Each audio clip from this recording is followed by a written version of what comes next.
Nuclei. ये जो है ना अल्फा रेज जो है उनको हम फास्ट मूविंग हीलियम न्यूक्लियाई कहते हैं, क्योंकि इनका एटॉमिक नंबर और इनका एटॉमिक मास, इनका जो न्यूक्लियस है वो हीलियम के न्यूक्लियस के बराबर होता है एटॉमिक नंबर और मास, जिसकी वजह से हम इनको कहते हैं the fast moving helium nuclei. जैसे कि हम आए कि हीलियम जो है ना उसका एटॉमिक नंबर होता है 2 और उसका एटॉमिक मास है 4, तो इसकी वजह से हम इसको कहते हैं the fast moving helium nuclei.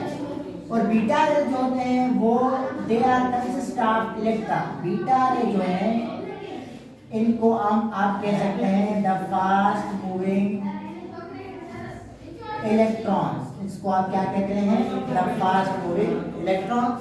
और गामा रेज को हम कहते हैं the fast moving high frequency electromagnetic radiation, इसको आप बोलते हैं इलेक्ट्रोमैग्नेटिक रेडिएशन। ये जो है गामा रेज है ना वो एनर्जी लेवल होते हैं, उसके बाद इनकी जो फ्रीक्वेंसी है वो बिल्कुल हाई होती है। इनको इलेक्ट्रोमैग्नेटिक रेडिएशन इसको कहते हैं कि इनको किसी भी मीडियम की जरूरत नहीं है एक जगह से दूसरी जगह प्रोपेगेट करने के लिए, जिसकी वजह से आप इनको बोलते हैं these are the fast moving high frequency electromagnetic radiation. ठीक है, तो हम इनके एटॉमिक नंबर और मास पर अगर आ जाएं तो जो अल्फा रेज का जो मास है ना, मास ऑफ अल्फा रेज जो है वो जो होता है वो 2 टाइम्स होता है मास ऑफ किसके, मास ऑफ प्रोटॉन के। Alpha rays mass of proton atomic number charge on alpha rays होती है, जो चार्ज ऑफ अल्फा रेज होती है वो 2 टाइम्स होती है charge of proton. It means कि आप अल्फा रेज की जो चार्ज है उसको मल्टीप्लाई करेंगे प्रोटॉन की चार्ज से तो आपको मिल जाएगी 2 को मल्टीप्लाई करते हैं आप 1.6 into 10⁻⁻⁹ कूलम से। ठीक है, उसके बाद इनका मास जो है ना वो होता है 4 times the mass of proton. Proton का जो मास होता है 1.672 into 10⁻⁻27 kg। इससे आप उसको मल्टीप्लाई करेंगे 4 टाइम्स होगा मास ऑफ प्रोटॉन, ये मास होता है इसका अल्फा रेज का। उसके बाद जो बीटा रेज का मास होता है mass of beta rays, mass of beta rays is equal to mass of electron. ये इलेक्ट्रॉन के बने हुए जो इसका मास होता है ना वो इलेक्ट्रॉन के बराबर होता है, जो होता है 9.109 into 10⁻⁻31 kg। और गामा रेज जो होते हैं ये एनर्जी के बने हैं, इसलिए आप इनको कहेंगे ये मासलेस हैं, इनको कोई भी मास नहीं होता। तो अल्फा रेज की अगर हम चार्ज पे आ जाए ना तो इनकी चार्ज जो होती है मैंने आपको पहले ही बताया 2 टाइम्स द प्रोटॉनिक चार्ज। प्रोटॉन की चार्ज इनके 2 टाइम्स इनकी चार्ज होती है। उसके बाद जो बीटा रेज होते हैं उनकी charge equal to charge on electron. इनकी बीटा रेज की जो चार्ज है, बीटा रेज की चार्ज इक्वल होती है चार्ज ऑन इलेक्ट्रॉन जो होती है 1.6 into 10⁻⁻19 कूलम, लेकिन वो नेगेटिव चार्ज होती है। तो हम आ जाए गामा रेज क्या है। गामा रेज पे कोई भी चार्ज नहीं होती, मैंने पहले ही बता दिया कि ये एनर्जी है, इसलिए दिस इज द चार्जलेस। ये क्या होते हैं, चार्जलेस होते हैं। उसके बाद हम और कुछ प्रॉपर्टी है क्या है, तो अल्फा रेज जो है ना पेनिट्रेशन पावर क्या है कि किसी जिस्म से गुजरने का जो पावर होता है अल्फा रेज को लो होता है। They have low penetration power. Alpha rays जो होते हैं उनको पेनिट्रेशन पावर लो होता है क्योंकि इनका मास जो है वो सबसे ज्यादा है। और बीटा रेज को अल्फा रेज के हिसाब से ज्यादा मास होता है। High mass is compared to alpha rays. इनका जो मास है अल्फा रेज, इनका जो पेनिट्रेशन पावर है हाई पेनिट्रेशन पावर जो है वो अल्फा रेज के हिसाब से इनका ज्यादा है।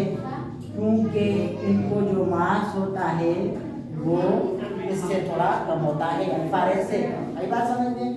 और गामा रेज है ना, उनको मास ही नहीं होता, तो they have highest penetrating power. इनको जो पेनिट्रेटिंग पावर है वो हाईएस्ट होता है। यही बात समझ में। और उसके बाद हम अगर आयोनाइजिंग पावर पे आए तो आयोनाइजिंग पावर, अल्फा रेज जो होते हैं ना, they have high ionising power. Alpha rays को आयोनाइजिंग पावर में अल्फा रेज जो होते हैं वो इनसे ज़्यादा होते हैं। आयोनाइजिंग पावर में अल्फा रेज को हाई आयोनाइजिंग पावर होता है और बीटा रेज को लो होता है। They have low ionising power than alpha rays. Beta rays का जो पावर है वो अल्फा रेज के हिसाब से कम होता है। और गामा रेज होते हैं उनको they have very low ionising power. इनका सबसे आयोनाइजिंग पावर जो है वो लो होता है। और स्पीड पे अगर हम आ जाए तो अल्फा रेज जो है ना, दे हैव लो स्पीड। इनकी स्पीड लो होती है। किससे हम कंपेयर करें? Compare to beta and gamma rays. Beta और गामा रेज से अगर हम कंपेयर करें तो अल्फा रेज की जो स्पीड है वो बिल्कुल लो होती है। और बीटा रेज की मास की वजह से स्पीड जो है ना, मास कम होने से थोड़ी ज़्यादा होती है इसका compare alpha. They high speed, they have high speed than alpha rays. इनका जो स्पीड है वो अल्फा रेज से हाई है। और जो गामा रेज की स्पीड होती है, they have speed equal to speed of light. इनकी जो स्पीड है वो लाइट की स्पीड के बराबर स्पीड होती है, क्योंकि ये इलेक्ट्रोमैग्नेटिक रेडिएशन से, इलेक्ट्रोमैग्नेटिक रेडिएशन जो भी होते हैं उनकी स्पीड कांस्टेंट होती है equal to speed of light. Okay, तो अब हम पेनिट्रेटिंग पावर का अगर थोड़ा कंपेयर करें कि अल्फा बीटा और गामा रेज के पेनिट्रेटिंग पावर को, तो मैं एक लास्ट पॉइंट लिखूंगा जिसके बाद हम हमारा आज का लेक्चर है वो पूरा करेंगे। ठीक है, तो हम अगर पेनिट्रेटिंग पावर पे आ जाए, ये पेनिट्रेटिंग पावर जो है, they can pass 0.5 to 10 centimetre of air. ये 5 to 10 सेंटीमीटर ऑफ एयर जो है ना उसको पास कर सकते हैं, उससे पास कर सकते हैं। उसके बाद ये जो है they can pass 20 centimetre of air. ये 20 सेंटीमीटर ऑफ एयर से पास कर सकते हैं। और उसके बाद जो ये होते हैं ना gamma rays, they can pass 20 centimetre of lead. ये 20 सेंटीमीटर ऑफ लीड से भी पास कर सकते हैं। इसके लिए आप कहेंगे कि जो गामा रेज है उनका पेनिट्रेटिंग पावर हाई होता है। तो फिर से मैं कुछ रिवाइज कर दूं कि मेन पॉइंट जो है आपको याद करने की है। ठीक है, वो ये है कि अल्फा रेज को फास्ट मूविंग मीडियम न्यूक्लियन कहते हैं, बीटा रेज को फास्ट मूविंग इलेक्ट्रॉन कहते हैं, गामा रेज को फास्ट मूविंग इलेक्ट्रोमैग्नेटिक रेडिएशंस कहते हैं। ये हाई फ्रीक्वेंसी वाले होते हैं। उसके बाद अल्फा रेज की जो चार्ज है 2 times the charge of proton होती है और उनका मास जो है 4 times the mass of proton होता है, क्योंकि ये हीलियम न्यूक्लियाई क्या कैरेक्टरिस्टिक रखते हैं। बीटा रेज जो है उनका मास इलेक्ट्रॉन के होते हैं, तो इलेक्ट्रॉन के मास जैसा सेम होता है। गामा रेज को मास नहीं होता। चार्ज पे आ जाए तो जो अल्फा रेज की बड़ा चार्ज है ना, वो अल्फा रेज की charge 2 times the charge on proton है, मैंने पहले ही आपको बता दिया।